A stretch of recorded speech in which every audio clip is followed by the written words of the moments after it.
currently work in nonprofit to help prevent evictions. So I'm on the other side of the coin. And my current line of work, I hear a story every day where it's like, I got cancer. I got fired from my job because I have cancer, because I wasn't able to work. And now my landlord's evicting me. And if I go out on the street, I'm going to die. And at that moment, the landlord has put a price on that person's life. And that price is about 2 months' rent. The best way to accumulate generational wealth in America is to own land. It's all stolen out the gate. The commoditization that has happened of people not owning their own homes, of having to be renters, we are now in this terrible cycle. Landlords want to minimize people owning homes. They want you to be forced to live in their property so they can keep profiting off of you, because they're relying on your ignorance. I was a property manager and hated every minute of it. The things that I was forced to do made me feel like a piece of shit. I mean, greed makes you overlook everything. Being a tenant, you're kind of hoping your landlord doesn't just get greedy one day. The rental market has really changed in the last 8 years, and it's become much more predatory. Boomers have scooped up all of the real estate, and it's being hoarded. What I want people to know is, no matter how much you think your landlord likes you, they really don't. They really just want your money. What outrages me is that they very openly market to be for college students and first-time renters and more low-income families. To me, that is like blatantly taking advantage of a population that you know you can rent properties like this out to.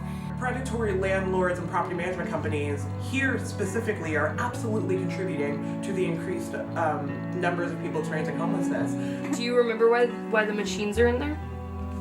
So I have fresh air. I think every rental that I've had a severe problem in. I've had units flood from upstairs, so much water damage. There was actually sewer water leaking into my apartment from the bathroom of the unit upstairs. I call, right? We'll send someone out, don't even worry about it. No one shows up. For the next year after that, I was calling and emailing constantly. In this town, most people are renters. I think it just has to be the apathy of everyone in power who should and could be doing something about it. We've lost the goal and the target that is local government serve local people. He told me that because there was no water actively leaking, that he couldn't do much about it. And that was when I kind of started to realize, like, okay, no one's gonna help me, like I need to help myself. And then I had a second and third degree burns on my face and chest and arms. I found out there was asbestos in my house. The guy came in and told me that it would be more dangerous to test it. It took a lot of years to get through. I learned a lot about tenant rights. And then they moved us in there, and so I told them on the phone, I was like, why are you lying to me? Like, why are you telling me that you knew nothing about this when I've talked to multiple people that are telling me that you knew? The reasons asbestos is so dangerous is it takes 15 to 30 years to actually show its effects. Your pleural lining of your lungs turn into this like leathery scar tissue, and you just can't breathe. My respiratory problems got so bad there that I ended up coughing up like chunks of dark red blood. So then we ended up moving in here. I mean, there's just mold everywhere. There's mold growing on our stuff. There's mold growing in my son's room.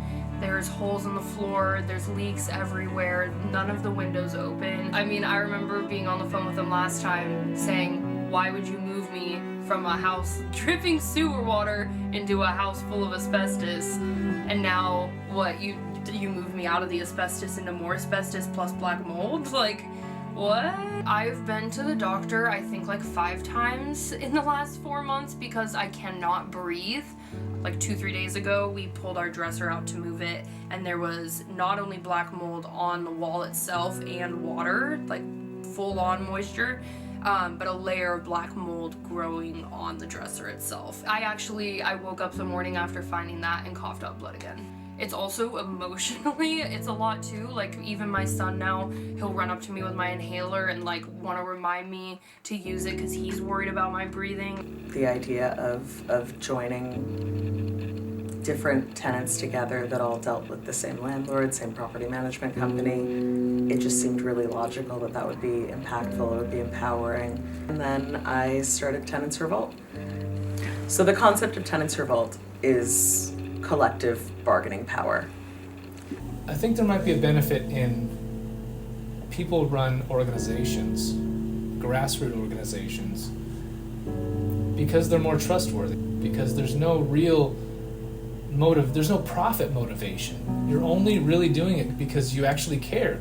I think what Tenants Revolt does is it holds landlords accountable. Because right now in Washington State, there really is nobody holding landlords accountable. But the fact that we're able to walk into a space and the hairs on their neck stand up, like, that's good. They shouldn't feel comfortable pushing people around. Tenants Revolt's main focus is that the human rights of tenants are honored and protected. 54% of the people who live here, they're renters. They are the majority of the people who live here. And Tenants Revolt just scaled very quickly, and it was really exciting, and it was also really devastating because so many people were dealing with the same kind of abuses, and it really just had me like ripping my hair out. How has this gone on so long? I have genuinely spent the last 4 months trying to figure out how to be a full-time parent, a full-time student, a full-time employee, while trying to make my home somewhat a good experience for my family, you know? Like, even just the financial burden of paying for a space that's unsafe to live in. If being a renter is a business transaction, then you are also entitled to certain conditions and rights. Our question is really like, what do you want to accomplish? How would you like to be supported in this? The map functions in a way that intakes data from direct forms, and it projects that data onto an accurate map of Bellingham proper, city proper, kind of just opening up the floodgates to tenants to report their own stories and tell people. There's so much power in just sharing information. That's what GIS primarily is used for. We do inspections for people. I feel like there's a really big misinterpretation that the people that get stuck in these kind of situations maybe have done something to get themselves to where they are, and that is so wrong to me, and it's holding back everyone else who's in a situation like me from getting the help that they need. Tenants Revolt to me, I guess on paper, would be a tenants' rights activist group, but I feel like it's a movement that empowers the little guy, and that's what's really important to me. It's standing up for the little person, or collecting together, because we are bigger than them. And with Tenants Revolt, we're not a group of organizers. We're a group of people with lived experience who are reclaiming our power and our dignity through punching up.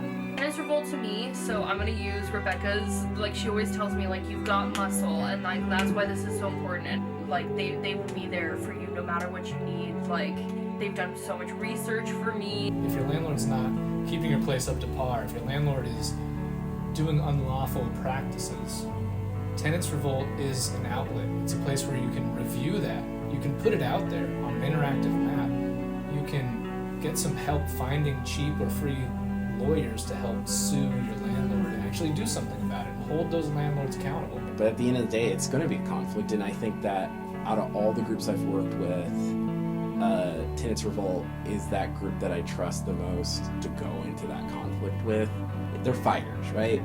They're scrappers. It's nice to have a group of people that are committed to doing action for the moment, yes, but also that long term, like being strategic, thinking about how do we help impact the most people in a short amount of time. It's all about empowering people to be able to stand up for themselves. I'm Matthew Colston, and I am Tenants Revolt. My name is Ed Springman, and I am Tenants Revolt. I am Christina Michelle Martins, and I am Tenants Revolt. I am Anna Rao, and I am Tenants Revolt. I'm Rebecca Quirk. I'm the founder and executive director of Tenants Revolt. And I am Tenants Revolt. Dun. No. Oh. You can't eat mold. You'll die. Well, can you breathe it? No. No.